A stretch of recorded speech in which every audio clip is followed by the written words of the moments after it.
Hey everybody, it's Magic Prepper, and I have some urgent information I want to share with you all regarding these New Year's attacks that just occurred here in the United States. And of course, these attacks had some similarities, as well as the attackers themselves had some similarities, but there are some other things I want you to consider too regarding sinister plots that have been targeting our US service personnel here stateside for a long time now, for years. So this could give us some explanation for why this is happening the way it is, and give us reason to believe that it could happen again here in the future, especially in 2025. And nobody else is discussing this information right now, which is why I wanted to bring it to light so that you could develop a well-rounded opinion about what's really happening. And of course, both of these attacks are still being investigated. Reporting is still coming out sporadically from the mainstream media. So a lot of things could change based on the information I currently have right now. But what I have now is all I have. And I do have some notes here that I'm going to reference to make sure I don't miss anything. And I want to build some context about exactly what occurred first so that you can understand what exactly is happening, and then tell you about those sinister plots thereafter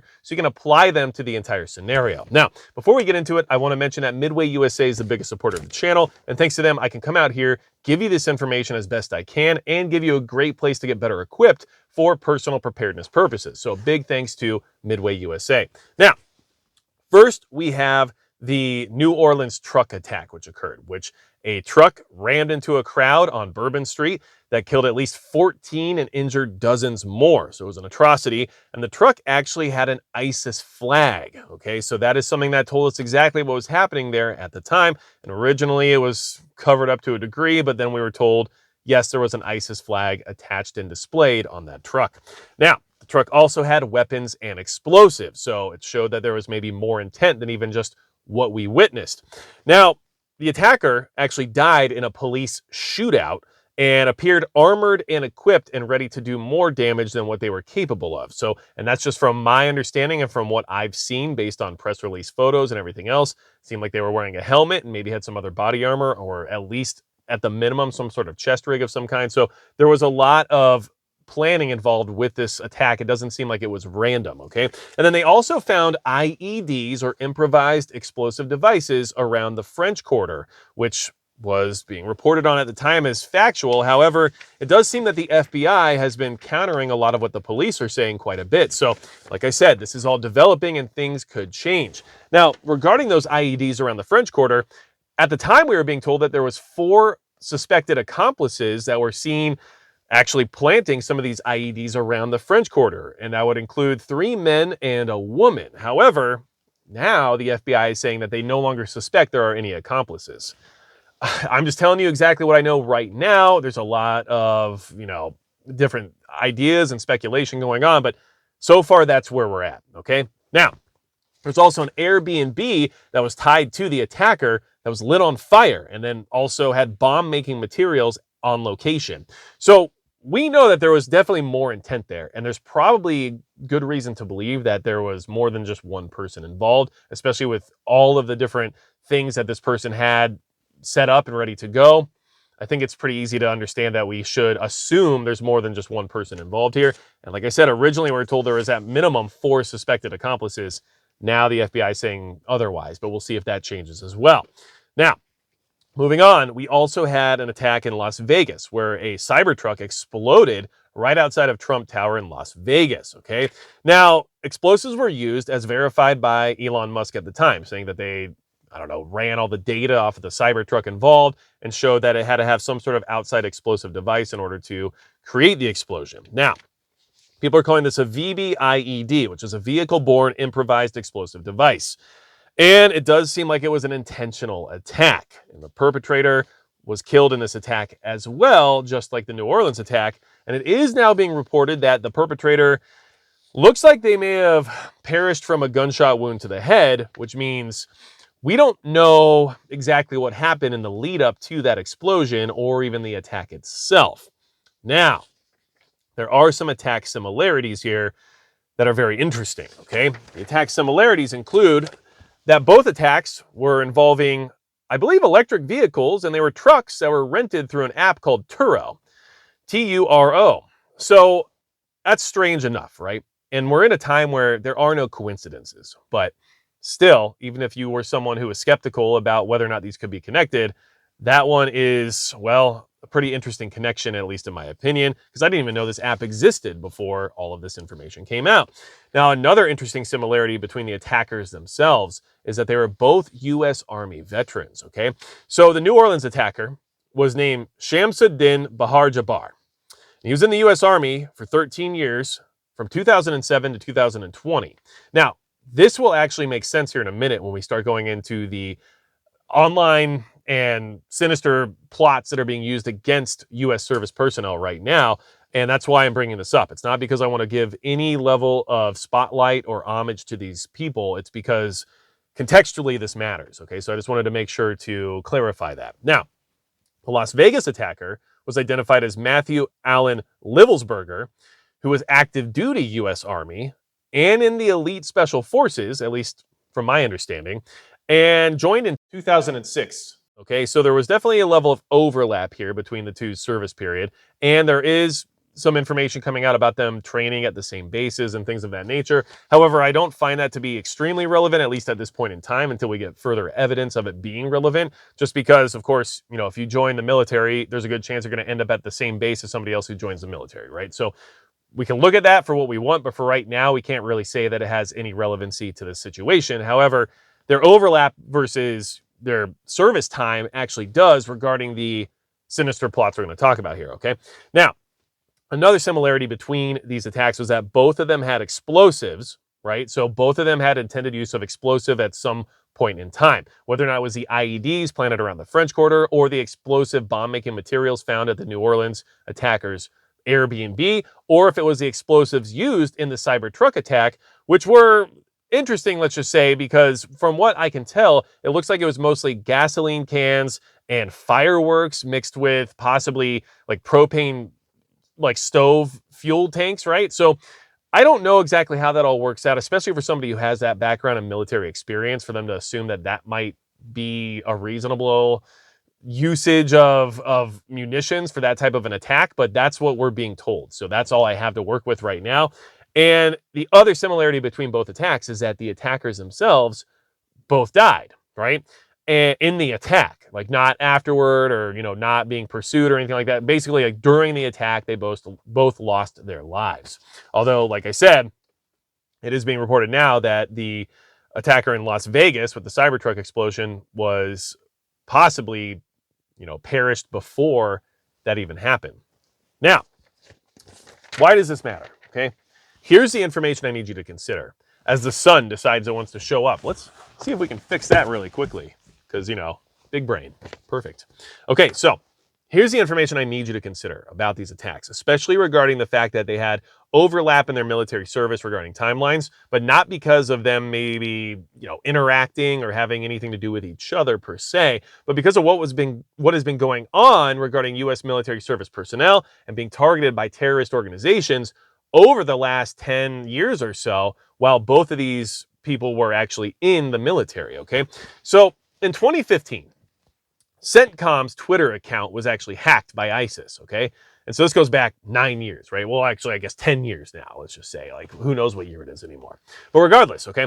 So in 2015, CENTCOM's account on Twitter was hacked by ISIS, and the first tweet they put out was, "American soldiers, we are coming, watch your back, ISIS," okay? Now, we saw that the New Orleans attacker had an ISIS flag on the truck that he was driving. So there is a slight connection there regarding relevancy, at least, okay? Now, shortly after that CENTCOM hack, a group known as the Islamic State Hacking Division posted the names, photos, and addresses of about 100 U.S. troops online and called for attacks against them. Okay, so this is still 2015, which, by the way, in 2015, both of the attackers in the New Year's attacks here were enlisted and in military service, all right? Now, because of all that activity, military families were panicked and they started scrubbing their social media accounts. They got rid of all their photos. They just wanted to eliminate any public information about their whereabouts or their family members or anything else out of fear. They were afraid of being targeted by these terror groups, which honestly makes a lot of sense, right? Well, even worse is that when CENTCOM was hacked, other things that were posted during that hack, before CENTCOM got a hold of it, before it was shut down, included a quote from this ISIS group saying, "We won't stop. We know everything about you, your wives and children. US soldiers were watching you. Okay. Now, like I said, both of these attackers were serving during this time where these things were happening. Now, in 2019, the U.S. Army Criminal Investigation Command, or Army CID, reported on sextortion scams targeting soldiers. And sextortion, regarding these particular scams, is when basically a victim was coerced into online sexual activity, which was often recorded because of their devices being hacked or whatever it may be, and then using that public shame of releasing that material as leverage for blackmail. Okay. And at the time, more than 450 U.S. military members had been blackmailed for over $560,000. Okay. So we have the threats coming directly from ISIS and ISIS affiliates to U.S. service personnel regarding the safety of their families, right? And we also have evidence of blackmail scams targeting U.S. military service personnel, right? And this is from 2019. So like I said, over the last 10 years, this has been happening for a long time, okay? Now, another example of this is just last month, we had 3 U.S. Army soldiers arrested for human smuggling and working with Mexican cartels. And this has been an ongoing issue for years, actually, because it's been reported on since 2019 as well, right? And the cartels obviously work with groups like Hezbollah, and of course are entwined with China in an adversarial manner, especially regarding the importation of fentanyl here into the United States.